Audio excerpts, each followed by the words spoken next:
Hi, this is Ilma Art Studio's photograph for today.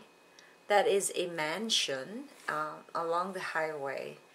I actually have been inside that mansion, and it has about, can't remember if about 14 or 20 rooms in it. It's amazing and so beautiful. Hi, check my website for more artworks and photographs at ilmaars.com. Today, I'd like to share with you my poem devotional extracted from Psalm 144, verse 11. It says, "Save me, rescue me from the power of my enemies.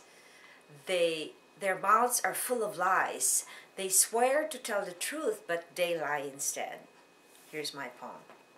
Mouths full of lies. When you try to cover up something you did, you usually end up covering your deed. Stay away from people who always tells lies. You will be corrupted and eventually die. Be in the Word, and the Spirit of God will guide. When you love God truly, you will abide. Be cautious about what you say and do. Orchestrate your life's purpose with God's truth. Here's my essay. Have you ever been around someone who constantly lies? I used to be with someone who was a pathological liar. All that comes out of his mouth are lies or half-truths. Many people who have been blinded by the enemy automatically twists truth and tells lies so that they can use, abuse, or get what they want. It was stressful to be around liars. It robs you of peace and generates suspicion, doubt, and mistrust. It is very draining to be around liars. The psalmist in Psalm 144 was pleading God to be rescued from the power of the enemies who are full of lies. They swear to tell the truth, but instead they lie. He was pleading God to be delivered from the enemy's tactics of twisting truths. Prayer. Lord, please deliver me from lies and liars. Reflection. How can you detect a lie from the truth? So I'd like to answer that question. I used to have, a knack for busting people when they lie. And I remember, as I was saying, I lived with somebody who was full of lies for so many years that I was with him.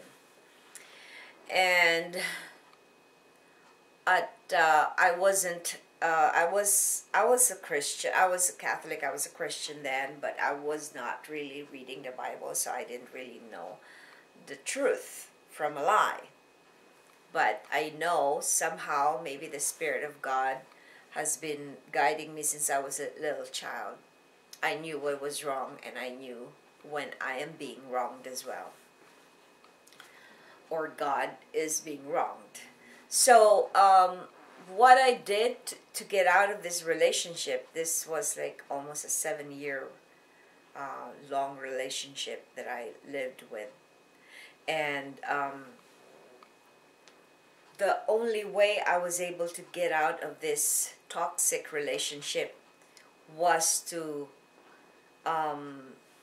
do it not the godly way, but what I did was to investigate and follow through all the things that this person is telling me.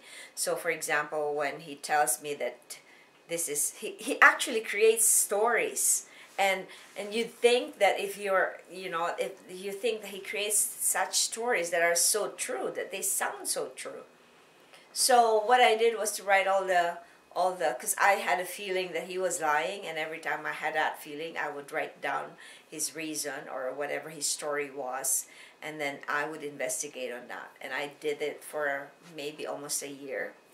And finally, when I had all the truths, I wrote down all the lies that he said, and I was able to research about the truth about his lies. And when I presented it to him, he was shocked to find out. And so that's when I ended the relationship, because I couldn't bear anymore to be with that person. So I encourage you, the only way you will be able to know a lie from a truth is to know the truth. And the only way you know the truth is from the Word of God. John 17:17 says that, bless me by your word, for your word is the truth. So, in other words, that we should be able to be familiar with the truth for us to know which is a lie. Just like when you buy an original name product, you wouldn't know an original unless you wouldn't know that somebody has faked it or a counterfeit if you don't know the original. So be in the Word and make sure that you are living in God's grace, kindness, mercy, and righteousness, so that you will be able to be delivered from lies and liars. Have a wonderful evening, and God bless.